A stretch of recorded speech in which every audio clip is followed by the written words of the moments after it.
Today, we're breaking down the harsh reality of retiring with only a 401k. Not because the 401k is bad, it's not, but because relying on it alone strips you of the very things that make early retirement work: tax flexibility, income control, and the ability to shift when life demands it. It locks you in. And by the time you feel the tax drag, the distribution rules, and the income limitations, it's too late to course correct. I know the classic advice: max out your 401k, get your employer match, and you'll be fine. But that script was written for someone retiring at age 67 with a pension, a paid-off house, and a plan to downsize. Not for the 55-year-old who wants to hike Patagonia, spend slow months in Tuscany, or help their kids build a business.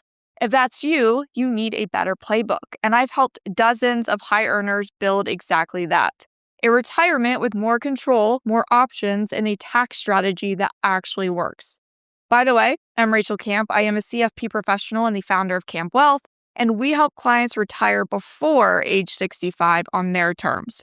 In this video, I'll walk you through the 401k retirement trap and the key moves to escape it while you still have time. The first point here we need to address is the tax time bomb within the 401k.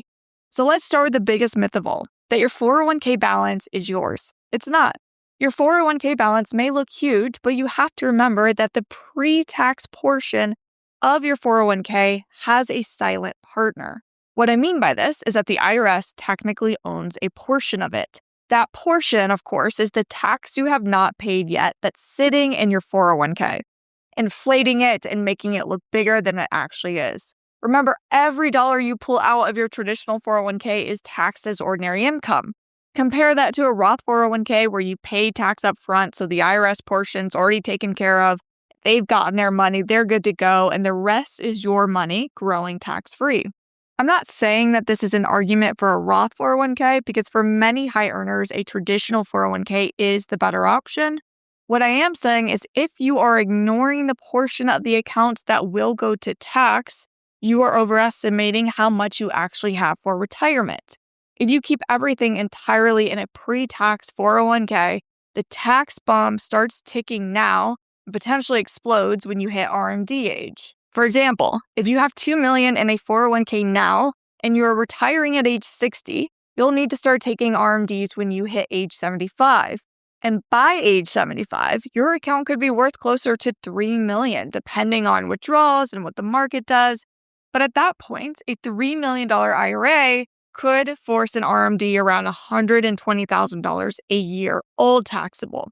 And then we have on top of that Social Security, maybe a small pension, and suddenly you're in the 24% bracket, and we have to start worrying about Medicare surcharge on top of that.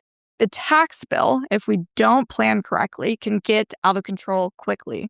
And if you're thinking, I'll just do Roth conversions later, let's talk about that too, because a pre-tax 401k might be killing that opportunity. Point number 2 here is that your 401k could block you from Roth conversions. Roth conversions are one of the most powerful retirement tax strategies out there, but a 401k heavy portfolio is going to limit your control here.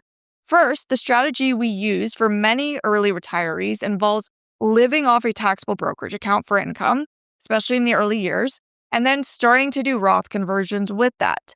I've shown this before, but the way this works is you pull money out strategically from your brokerage account, you stay in the 0% capital gains tax bracket, and then you use your standard deduction and maybe some of the 10 and 12% bracket to convert that pre-tax IRA to Roth IRA. But what happens if there's no taxable brokerage to pull from? Well, remember, everything that comes out of your traditional 401k is taxed as ordinary income. So after you hit the standard deduction, which is now $15,750 if you file single, and $31,500 if you're married filing jointly for 2025. So assuming as a married couple, you need more than $31,500 to live off of, you start filling up your tax brackets pretty quickly. There are no preferential capital gains tax brackets when you use your 401k. So once you've taken what you need out for income, you might not have much room left to do Roth conversions.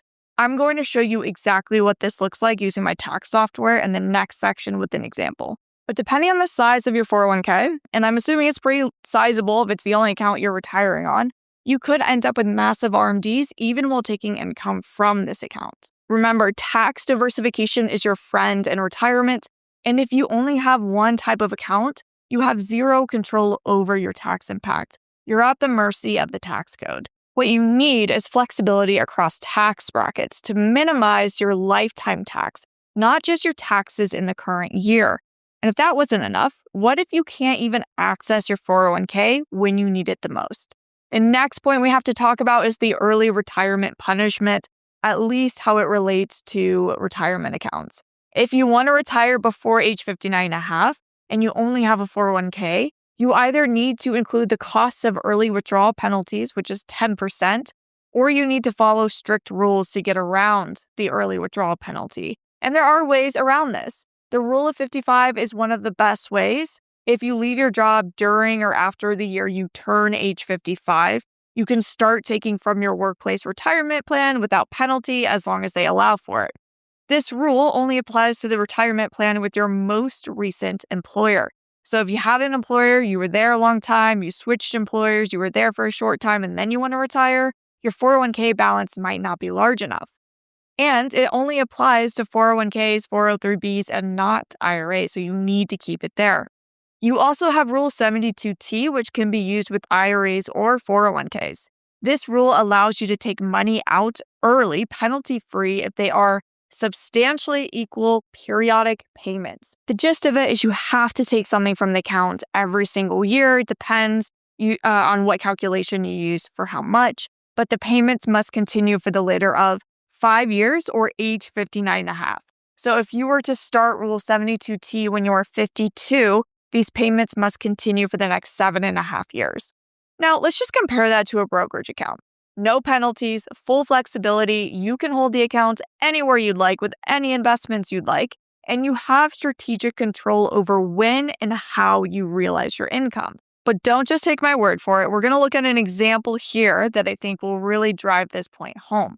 So let's look at an early retiree who only has a 401k versus an early retiree that has a brokerage account as part of their plan. So we are going to look at Michael and Holly Scott here. We've looked at them before. They are 55 years old. They are retiring this year. Now, in this scenario, we're going to start looking at the first example where they only have a 401k. We are going to ignore the 10% early withdrawal penalty because we will assume they're using the rule of 55. All right, so no wages, of course, but they need $80,000 in income to live off of. That's what we're assuming. So we have IRA distributions of $80,000. It's technically going to be a 401k, but similar tax impact. You can see it says a possible early withdrawal penalty of $8,000 detected. Again, we're using a rule of 55. We're going to assume that that does not apply to them. We're actually going to take this out for a moment. The Roth conversion, we'll come back to that. So if we just use that, we scroll all the way down. They've got the standard deduction of 31.5. They have taxable income of $48,500. That comes out to total tax of $13,343. They are in the 12% federal tax bracket. Now, let's just compare that alone to the brokerage account retirees. So I am going to expand this. All right, so now we are going to look at the exact same couple, but now they have a brokerage account. So we're going to see the difference in income here. Now, because they have a taxable account, we're going to assume there's some interest and dividends that we have no control over that are coming out of the account. So for simplicity, we'll assume about $12,000 in taxable interest, $10,000 in qualified dividends. So that comes out to $22,000. So the remainder, we still need $58,000 for income. So that's where we go to the brokerage account and we are going to sell some investments for their income. Now, for simplicity, I'm just going to assume everything we take out of the brokerage account has a 50% gain in it. Most likely, they're going to have some things with a smaller gain, but just to give us an example here, we'll start with that. So for $58,000, I am going to sell $58,000 of an investment. Half of that is going to be a gain, so we report $29,000 as a long-term capital gain. That's going to be taxed at the long-term capital gains rate. So you'll see for total reported income, we have a difference of $80,000 because remember, everything that comes out of the 401k is taxed as ordinary income versus the brokerage account. We have taxable income or total income reported at $51,000. So they are spending and they are pulling out $80,000 in income and only reporting $51,000. That's just the difference in tax code. they both get the standard deduction. So if we scroll all the way down here to see the difference in tax, the brokerage account retiree is paying $0 on taxes in this, where, again, the 401k retiree is paying $13,000 in taxes. Now let's throw in here Roth conversions, just see how much room we have. All right, this is the tax report for them for the 401k only. So again, total income $80,000. So we're just looking for how much room they have left in the 12% bracket for a Roth conversion. And we see they have about $48,000 left in this 12% bracket that they can convert. So if we go back here, we put in a Roth conversion. I think the exact amount was $48,450 that they have. Close, and then we'll go back to their tax report. Yeah, we can see they are now in the 22% bracket, but not paying any taxes there. So they have fully filled up the 12% bracket. So if we look at taxes there, we are now paying about $19,000 in tax to fully fill up the 12% bracket for Roth conversions. Now, of course, let's compare it to the brokerage account retiree. If we look at their tax report here, we see within the capital gains brackets, they actually have another $19,500 to stay in the 0% bracket. The way that this is going to work for them is we are going to first fill up the standard deduction of $31,500, make sure we fully convert where we get that 0% tax rate. So the way we're going to fill this up is starting off, we have that $12,000 in taxable interest. We will add on top of that a Roth conversion of $19,500. So doing that just to show you, because we're only filling up the 10% bracket, we're still paying $0 in total tax. So we're converting a large amount, still not getting taxed on it. Now let's just compare apples to apples and assume the exact same Roth conversion and see the difference here. So $48,450, we'll jump to the taxes. Huge difference in taxes. Again, $19,000 for the 401k only retiree versus just under $3,000 for the retiree that has a brokerage account that they can use. Jump to the tax report. So this scenario, they are finally paying taxes here. They do jump up into the 12% bracket, but we are still in the 0% capital gains bracket, meaning we can still harvest some more gains here and stay in the 0% bracket. And so we would look at that next. When we look here, I see about another $29,000 to fill up the 12% bracket for the retiree that has a brokerage account. That's before we jump into the 15% capital gains bracket. So just a lot more opportunity. And the gist of it is same Roth conversion, same income, way more taxes as a 401k retiree versus a retiree that has a brokerage account. Retirement really should be planned. It should not be random. And the 401k without other accounts, while it can work, and I have seen it work several times, it does force you to follow difficult rules and an inferior tax strategy. All we need to do is, if we have the time, do some planning before you get to retirement to fix these problems. So yes, we have Rule of 55 and it's great and you should use it if it will allow you to retire.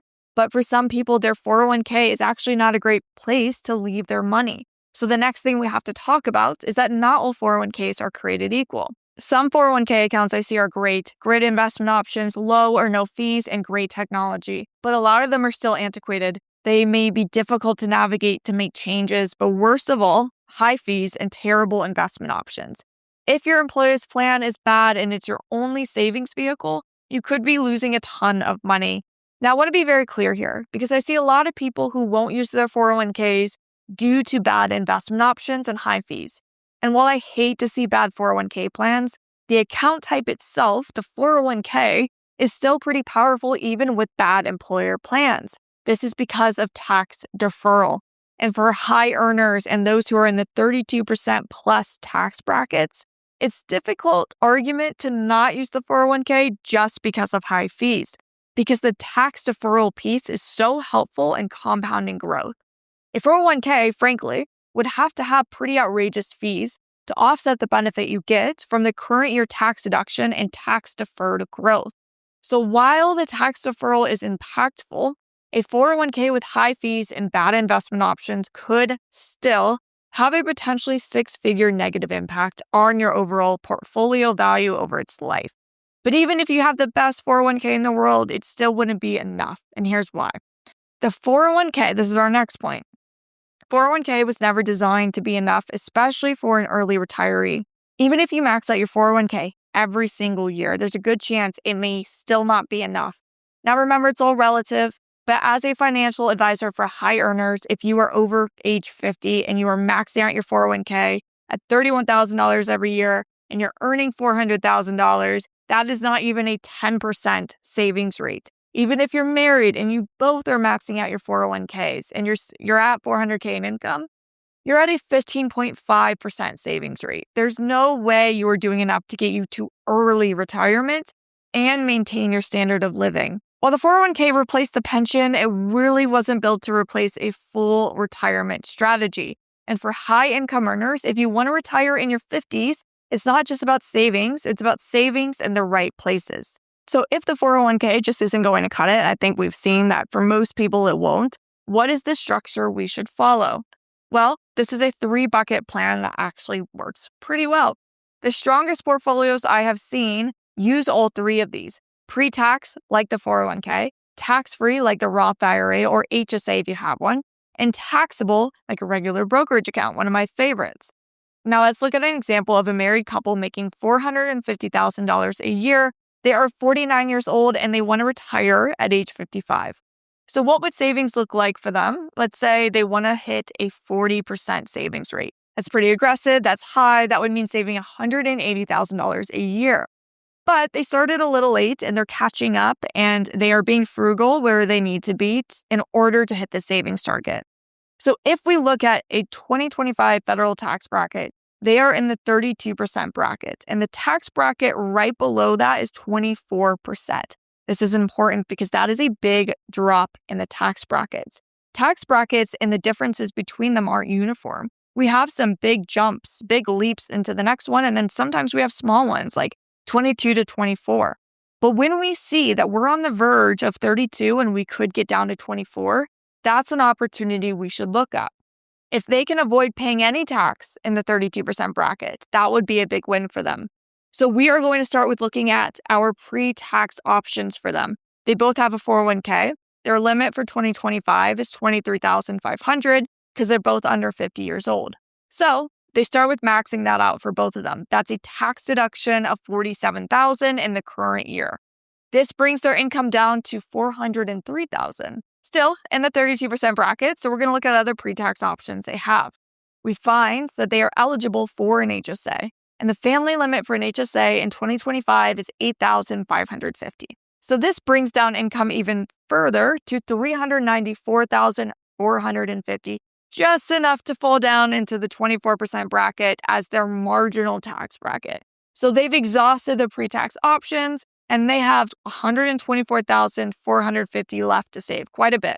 So we're going to look at Roth options next. Now, they make way too much money to contribute to traditional IRAs and get a tax deduction, so we'll look into backdoor Roth IRAs. They have the right setup for it, and they both decide to max this out at $7,000 each. So pre-tax is exhausted, Roth is exhausted, and now we have $110,450 left to save. At this point, this is where we're going to look at that regular brokerage account and invest the remainder there. So they have a healthy mix to each. Yes, they're light on the Roth side, but that's okay because we're going to do Roth conversions in early retirement, and we can be really aggressive there because we have a brokerage account. This strategy gives them the power to pull the right money at the right time and navigate retirement with agility. If you've been told your 401k is all you need, you've been sold a half-truth. But the good news, you still have time to build a plan that actually works. And you've worked too hard to be trapped by one account. So if you want a second set of eyes on your plan or help building your custom strategy, click the link in the description below to see if we'd be a good fit in working together. I'll see you in the next video.